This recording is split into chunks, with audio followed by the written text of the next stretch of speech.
Bismillahirrahmanirrahim. Walamma aradallahu ta'ala ibraza haqiqatihil Muhammadiyah. Walamma arada, dan tatkala Allah Ta'ala menginginkan apa? Ibraza itu adalah untuk mendohirkan sesuatu atau untuk menampakkan sesuatu. Baroza itu adalah muncul atau yang namanya jelas, atau sesuatu yang untuk dimunculkan atau dijelaskan. Maksudnya apa dijelaskan? Yakni haqiqatihil Muhammadiyah. Itu adalah hakikatnya daripada Nabi Muhammad SAW. Minggu kemarin. Terakhir ngaji kapan ya? Saya lupa. 2 minggu yang lalu ya. Berarti 2 minggu yang lalu telah dijelaskan tentang nurnya atau sifatnya daripada Nabi Muhammad SAW.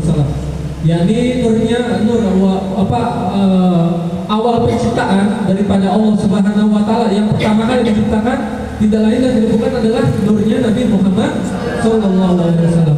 Maka daripada seluruh dunia itu semuanya bertaklid atau semuanya itu berketergantungan atau yang namanya menjadi fasilitas daripada Nabi Muhammad sallallahu alaihi wasallam. Ketika Allah menginginkan yang namanya menjelmakan atau yang namanya mendohirkan hakikatnya Nabi Muhammad SAW, wa idharuhu jisman wa ruhan bi suratihi wa makna. Jadi ini menjelaskan secara apa? Secara jisman. Jisman itu adalah bentuk tubuh. Ya, kalau biasanya kita tuh jisman itu maknanya jasmani, ya, jasmani. Jasmani itu adalah anggota badan kita. Kalau rohani itu apa? Jiwa, ya, ada badan, ada ruh atau ada jiwa, ada tubuh, ada ini. Jadi yang namanya sehat itu harus sehat badan juga sehat rohaninya atau sehat jiwanya. Kalau orang yang sehat badannya tapi sakit jiwanya berarti jadi orang gila, ya, orang edan. Kalau misalkan badannya yang sakit tapi tubuhnya yang sehat, ya sama seperti orang yang sakit. Jangan menjadi yang ketiga, yaitu badannya sakit, jiwanya juga sakit. Nah, ini sangat berbahaya sekali. Kalau di sini ada yang jiwanya sakit, banyak. Ada yang jiwanya sakit di sini? Hah? Gak ada. Gak ada apa belum sadar? Belum sadar ya? Belum nyadar. Nah, di sini dijelaskan bahwasanya Allah ketika ingin mendohirkan tubuh dan ruhnya daripada Nabi Muhammad SAW, bisuratihi itu dengan suatu gambaran. Ketika kita tuh kan gini ya, kayak misalkan kayak akhirat. Akhirat itu menurut kita itu ada apa enggak ada? Ada apa enggak ada? Ada. Tahu dari mana? Kitab siapa? Baca kitab lagi. Dari Al-Quran. Emang bisa nafsirin Al-Quran? Tahu dari para ulama atau para ustaz, kiai, habaib atau semacamnya lah ya, dijelaskan atau ditafsirkan. Nah, yang namanya akhirat itu kan pasti butuh yang namanya penjelasan. Dan nanti penjelasan tentang akhirat sejelas-jelasnya adalah ketika sudah masuk ke dalam kubur atau ketika kita sudah meninggal. Nah, di sini Allah ketika ingin menjelaskan tentang nurnya Nabi Muhammad SAW itu pengen dijelaskan secara dohir, pengen dijelaskan secara jelas, pengen dijelaskan secara yang sifatnya berbentuk bisuratihi, ya, dengan ada fisiknya, kata fisiknya itu ada, wa makna dan sifatnya itu ada. Jadi kalau misalkan kayak kita, ini kita keluar dari ilmu tauhid terlebih dahulu ya. Maksudnya kayak misalkan Allah Subhanahu wa taala, Allah itu zatnya ada dan sifatnya ada. Tetapi kita sendiri kan masih perlu menyesuaikan. Apalagi yang mungkin akalnya itu atau keimanannya itu cuma ikut-ikut orang. Ya, itu kan susah sekali ya. Mungkin kalau misalnya di pengajian di sini atau setelah pulang sumpama ditanya entah sama anak sendiri atau ditanya sama siapapun gitu ya orang awam, Allah itu mana? Mungkin kita kan nggak bisa jawab ya kan? Karena nggak bisa menjelaskan secara ini karena mungkin karena kurangnya akal kita segala macamnya. Tapi Allah di sini ingin menjelaskan atau mendohirkan yakni Nabi Muhammad SAW atau nurnya Nabi Muhammad SAW berupa bentuknya dan sifatnya di alam dunia. Bagaimana? Yani maqalahu ila maqarihi min sodafati aminata zuhriyah.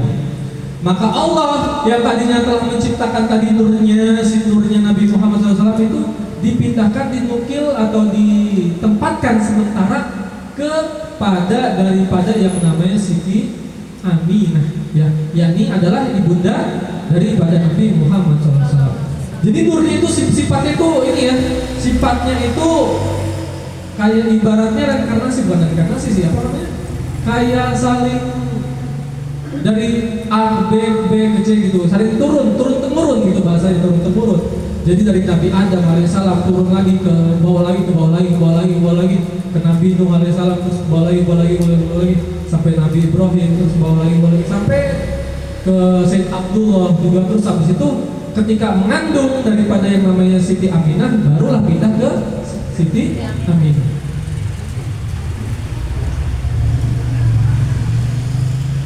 Jadi nurnya Nabi Muhammad SAW sebelum berbentuk itu maksudnya sebelum memiliki tubuh, ya kayak tubuhnya Nabi Muhammad SAW itu terakhirnya itu adalah di jasadnya Sayyidah Aminah, Siti Aminah atau ibundanya Nabi.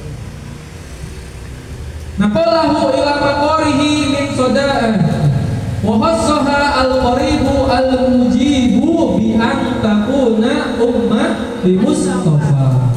Wa khassaha, dan dikhususkan kepada yang namanya Sayyidah Aminah ini al-qaribu, menjadi sesuatu yang dekat, al-mujibu yang apa namanya yang diterima bi an takuna ummah di Mustafa, yang jadi ya dari semua banyak orang yang terpilih untuk menjadi ibunda Nabi Muhammad SAW, yakni tidak lain dan tidak bukan adalah Sayyidah Aminah.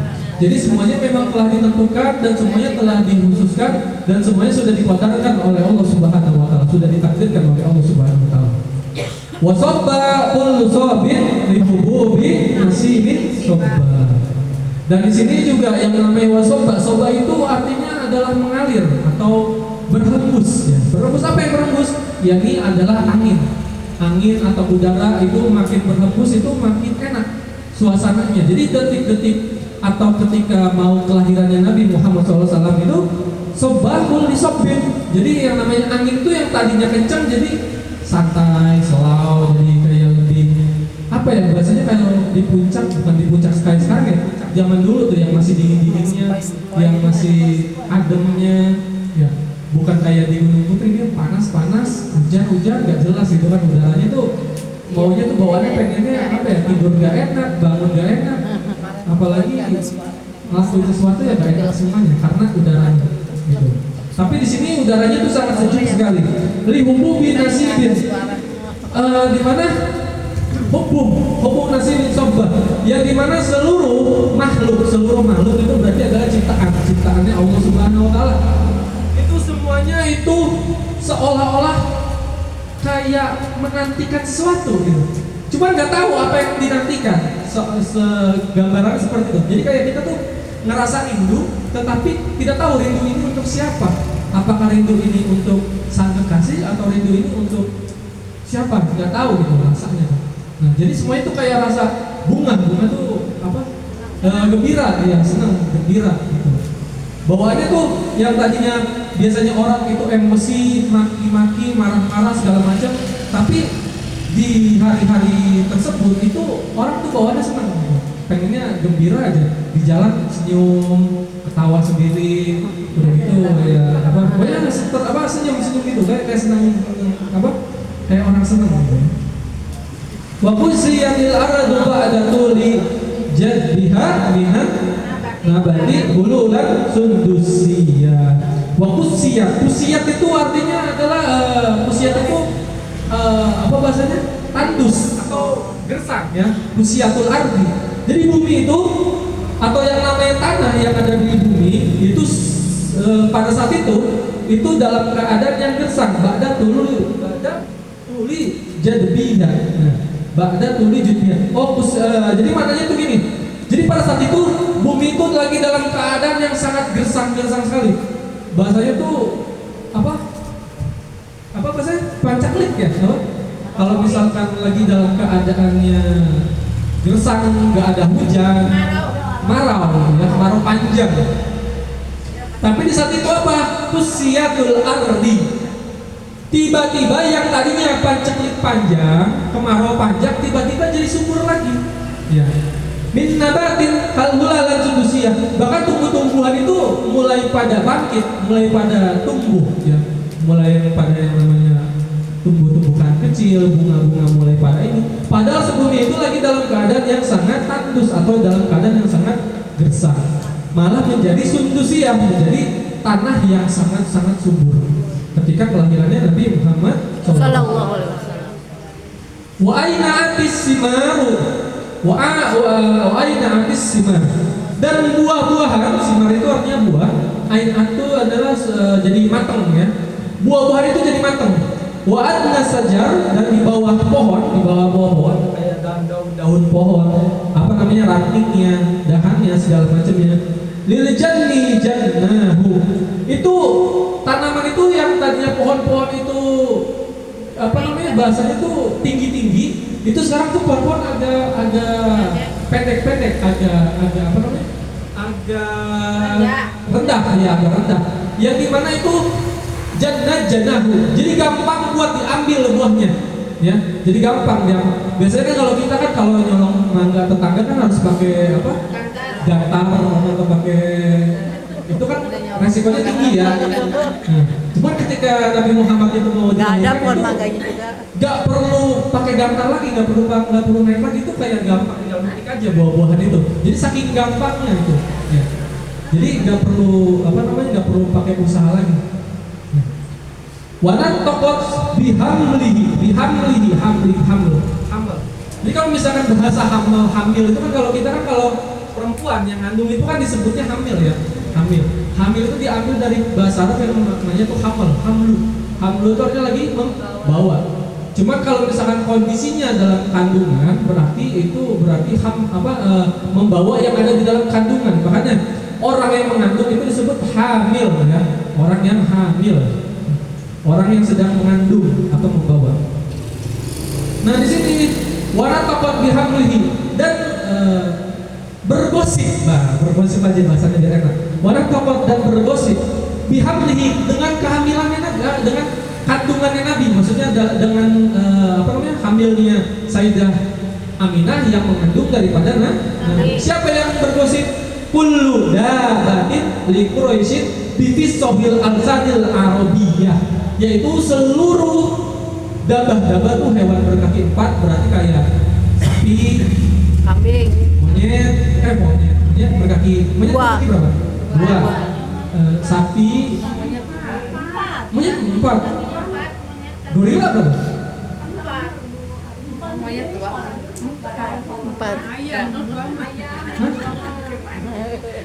Monyet 4 ya? Berarti kalau monyet kalau makan pakai kaki?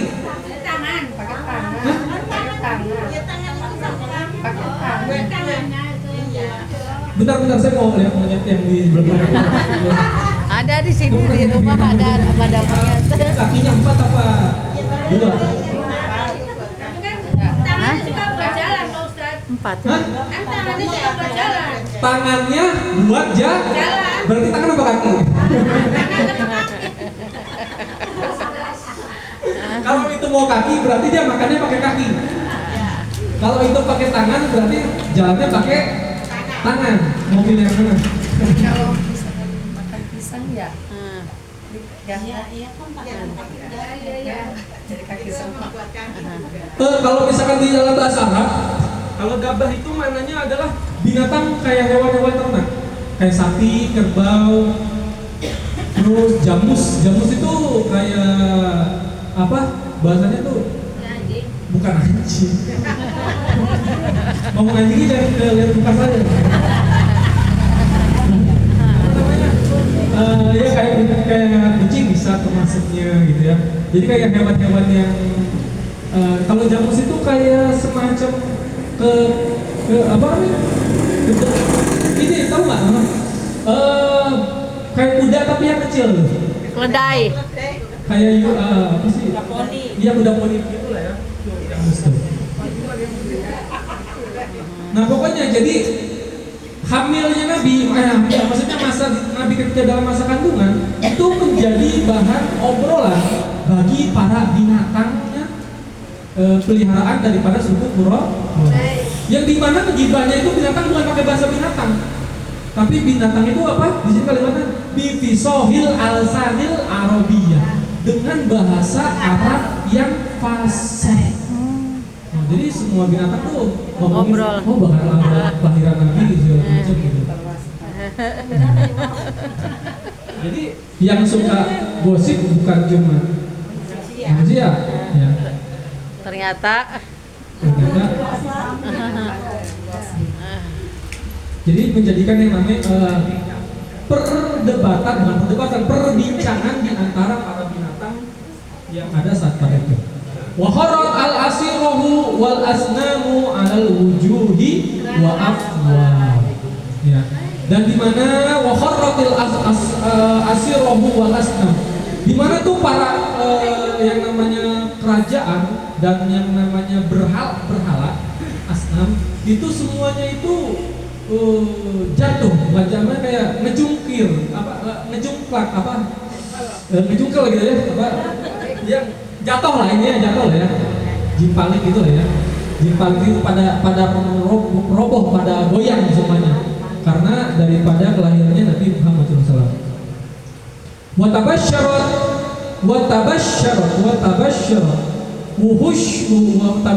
wuhushul masyariki wal maghrib. Tabasyar itu maknanya adalah sesuatu yang membuat kita itu menjadi bahagia. Tabasyar itu bukan bahagia. Tabasyar itu maknanya apa? Tenang. Maknanya itu sakinah, maknanya itu tenang. Apa yang tenang? Wuhush itu binatang liar, ya. Kayak misalkan anjing liar, misalkan apa lagi yang liar? Binatang liar, singa. Ya pokoknya binatang liar ya. Yang biasanya itu binatang liar kalau ketemu orang pengennya bawaannya ngegigit, itu jadi tenang, jadi kalem, ya jadi santai gitu, jadi kayak ya udah nyantai aja gitu. Al-Masyariq wal Maghrib, entah yang ada di barat maupun yang ada di timur, ya. Wadawa yuhal bariyah. Bahkan binatang-binatang al-bahriyah, bahriyah tuh apa? Tegal kota bahriyah tuh berarti laut ya, al-bahr ya. Jadi bahr itu adalah laut. Bahkan binatang-binatang laut itu menjadi santai, menjadi enak gitu. Kayak jadi tenang, nggak yang gerasa gerusuk, nggak yang seperti apa, jadi kalem semuanya. Watasatil awalimu minas sururi ka'sa humayya. Nah ini. Bahkan watasatil awalim itu jamak daripada alim. Itu maknanya seluruh alam, ya, seluruh alam. Awalim itu jamak daripada alam. Ya. Jadi seluruh alam itu dikhususkan semua itu min surur. Surur itu bahagia. Jadi seluruh orang tuh isinya bahagia semuanya. Mau yang lagi di dalam itu ada yang lagi masalah apa, lagi mikirin kerjaan, lagi mikirin cicilan, lagi mikirin utang, semuanya bahagia semuanya. Ketika ada Emang zaman dulu ada cicilan? Ada. Zaman dulu udah ada riba kan, zaman dulu juga udah dijelaskan. Ya. Semuanya itu menjadi bahagia, udah nggak kepikiran. Ya. Semuanya itu jadi bahagia. Bahkan ibu tiri yang biasa menyiksa anaknya itu jadi tenang waktu itu. Ya. Jadi saking damainya, saking eloknya, saking hawanya tuh senang aja pokoknya. Ka'sa Humayyah. Seolah-olah tuh mereka tuh merasakan daripada yang namanya gembira, yang sangat amat gembira. Ya, yang sangat amat gembira. Humayyah punya di sini makna kembalinya ke Nabi Muhammad SAW.